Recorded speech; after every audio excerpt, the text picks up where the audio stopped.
Don judge a book by its cover എന്ന് പറയാറുണ്ട് അല്ലെ. ഒരിക്കലും ഒരു ഗ്രാമത്തിൽ ഒരു ഗ്രാമവാസി ഉണ്ടായിരുന്നു. അദ്ദേഹത്തിന്റെ ഉപജീവന മാർഗം എന്ന് പറഞ്ഞാൽ ഈ ഗ്രാമത്തിൽ നിന്ന് തോണിയിൽ ഒരു കരയിൽ നിന്ന് മറ്റൊരു കരയിലേക്ക് തോണിയിൽ ആളുകളെ കൊണ്ടുപോയിട്ട് കിട്ടുന്ന സമ്പാദ്യം വെച്ചിട്ടായിരുന്നു അദ്ദേഹം ജീവിച്ചിരുന്നത്.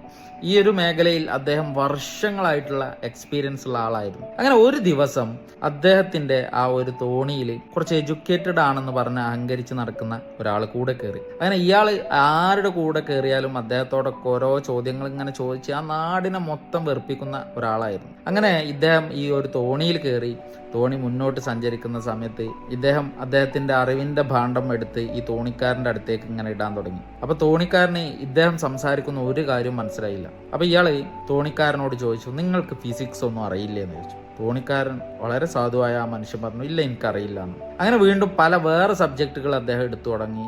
അങ്ങനെ തോണിക്കാരനോട് അയാൾ ചോദിച്ചു, നിങ്ങൾക്ക് സൈക്കോളജി ഒന്നും അറിയില്ലേ എന്ന് ചോദിച്ചു. തോണിക്കാരൻ പറഞ്ഞു, എനിക്കതൊന്നും അറിയില്ല, ഞാൻ ഇങ്ങനെയാണ് ജീവിച്ചു പോണത്. അപ്പൊ ഇയാൾ പറഞ്ഞു, നിങ്ങളുടെ ജീവിതത്തിന്റെ പകുതിയും പോയി, ഇങ്ങനെയൊന്നും ജീവിച്ചിട്ട് കാര്യമില്ല എന്ന്. അങ്ങനെ ഏകദേശം ഈ ഒരു ബോട്ട് നദിയുടെ മധ്യഭാഗത്തെത്തിയപ്പോൾ അവിടെ മേഘങ്ങളൊക്കെ ഇരുണ്ട് കൂടാൻ തുടങ്ങി.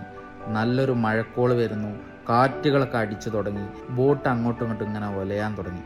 ഈ ഒരു സമയത്ത് തോണിക്കാരൻ അദ്ദേഹത്തോട് ചോദിച്ചു, നിങ്ങൾക്ക് നീന്താൻ അറിയില്ല എന്ന് ചോദിച്ചു. വളരെ പരിഭ്രാന്തിയോടുകൂടി ആ ഒരു മനുഷ്യൻ തിരിച്ചു പറഞ്ഞു, ഇല്ല എനിക്ക് നീന്താൻ അറിയില്ല എന്ന് പറഞ്ഞു. അപ്പൊ തോണിക്കാരൻ പറഞ്ഞു, എന്നാൽ നിങ്ങളുടെ ജീവിതം നഷ്ടപ്പെടാൻ പോവുകയാണ് എന്ന് പറഞ്ഞു. മൈ ഡിയർ ഫ്രണ്ട്സ്, ഒരിക്കലും ഒരാളെയും നമ്മൾ വില കുറച്ച് കാണരുത്. ഓരോരുത്തരുടെയും അറിവുകൾ വ്യത്യസ്തമായിരിക്കും. So be careful in your life. Thank you.